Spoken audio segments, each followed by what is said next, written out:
ঘরে 5টি আলামত দেখলে বুঝবেন ওই ঘরে জাদুটোনা করা হয়েছে, ব্ল্যাক ম্যাজিক করা হয়েছে, কুফুরি কালাম করা হয়েছে। যদি আপনি 5টি আলামত দেখেন তাহলেই মনে করবেন ঘরের ভিতরে ব্ল্যাক ম্যাজিক করা হয়েছে। বিশেষ করে আমাদের একেবারে কাছের মানুষ, রিলেটিভস যারা আছে, তারাই কিন্তু আমাদের উপরে ব্ল্যাক ম্যাজিক করে থাকে, জাদুটোনা করে থাকে। কেন করে? 1 নাম্বার কারণ হচ্ছে দুশ্মনের কারণে করে, 2 নাম্বার কারণ হচ্ছে হিংসার কারণে করে, 3 নাম্বার কারণ হচ্ছে তারা লোভের কারণে করে। কারণ আপনাকে যদি দুনিয়া থেকে বিদায় করা যায় তাহলে তারা সম্পত্তি হাতিয়ে নিতে পারবে, এজন্য তারা ব্ল্যাক ম্যাজিক করে থাকে। বিশেষ করে 5টি আলামত যদি আপনার ঘরের ভিতরে দেখেন তাহলেই মনে করবেন আপনার উপরে ব্ল্যাক ম্যাজিক করা হয়েছে। আপনি দ্রুত কোরআন থেকে সমাধান নেওয়ার চেষ্টা করবেন। নাম্বার 1 নাম্বার হচ্ছে যদি আপনার ঘরের ভিতরে সবসময় ঝগড়া লেগেই থাকে, স্বামী স্ত্রীকে দেখতে পারে না, স্ত্রী স্বামীকে দেখতে পারে না, একজন আরেকজনকে সহ্য হয় না, অনেক সময় ছেলে বাবাকে দেখতে পারে না, বাবা ছেলেকে দেখতে পারে না, এরকম যদি সমস্যা হয়, সব সময় ঝগড়া লেগেই থাকে, তাহলে মনে করবেন কেউ আপনার ঘরে ব্ল্যাক ম্যাজিক করেছে। 2 নাম্বার হচ্ছে সব সময় অসুস্থতা লেগেই থাকে, অসুস্থতা সরেই না, বাবা অসুস্থ হয় একবার, মা অসুস্থ হয় একবার, সব সময় তাদের অসুস্থতা লেগেই থাকে, তাহলে মনে করবেন যে কেউ আপনাদেরকে ব্ল্যাক ম্যাজিক করেছে। 3 নাম্বার হচ্ছে প্রাপ্তবয়স্ক হয়ে গেছে, বয়স হয়ে যাচ্ছে কিন্তু বিবাহ হচ্ছে না। অনেক মেয়েরা এরকম ফোন দেয়, হুজুর অনেক বয়স হয়ে গেছে কিন্তু বিবাহ হচ্ছে না। এটা কিন্তু জাদুটোনা ব্ল্যাক ম্যাজিকের একটি অন্যতম লক্ষণ, স্পষ্ট লক্ষণ। এর জন্য অবশ্যই সতর্ক থাকতে হবে। এবং 4 নাম্বার হচ্ছে রিজিকে বারাকা না থাকা। টাকা পয়সা ইনকাম করছে কিন্তু কোনো বারাকা নাই, বারবার খরচ হয়ে যাচ্ছে। টাকা পয়সা ইনকাম করতেছে, প্রত্যেক মাসে 50,000 টাকা ইনকাম, কিন্তু খরচ হয়ে যাচ্ছে 1 লক্ষ টাকা, ঋণ করে সংসার চালাতে হচ্ছে। রিজিকে যদি বারাকা না থাকে তাহলে মনে করবেন যে আপনাদেরকে কেউ জাদুটোনা করেছে, ব্ল্যাক ম্যাজিক করেছে। 5 নাম্বার হচ্ছে ঘরের ভিতরে অস্থিরতা কাজ করে, দম বন্ধ হয়ে যায়, ঘরে থাকতে ভালো লাগে না।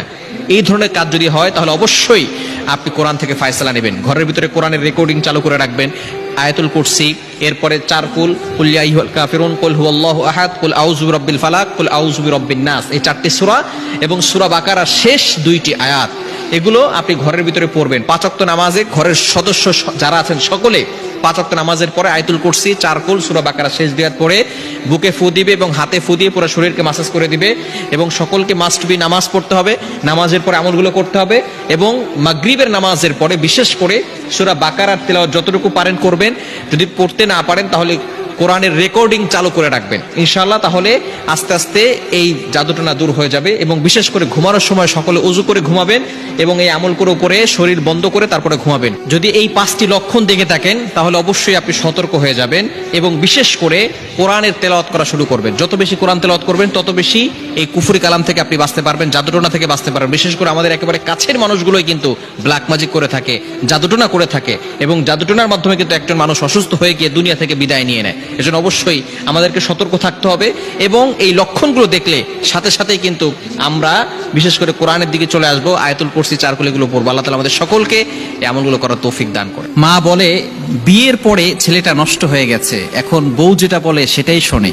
সেই মাই আবার তার মেয়ের জামাইকে বলে জামাইটা খুবই ভালো, আমার মেয়ে যেটাই বলে সেটাই শুনে।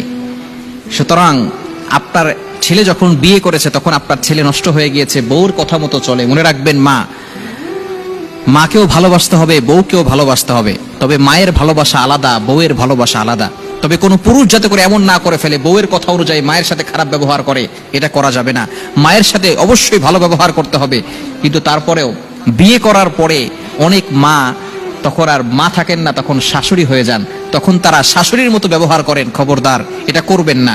যেই মেয়েটা বাইরের থেকে এসেছে, আপনিও কিন্তু একদিন বউ হয়ে ঘরে ঢুকেছেন, তখন আপনার অনেক ভুল হয়েছে। তো নতুন একটা বউ ঘরে আসলে তার অনেক ভুল হবে।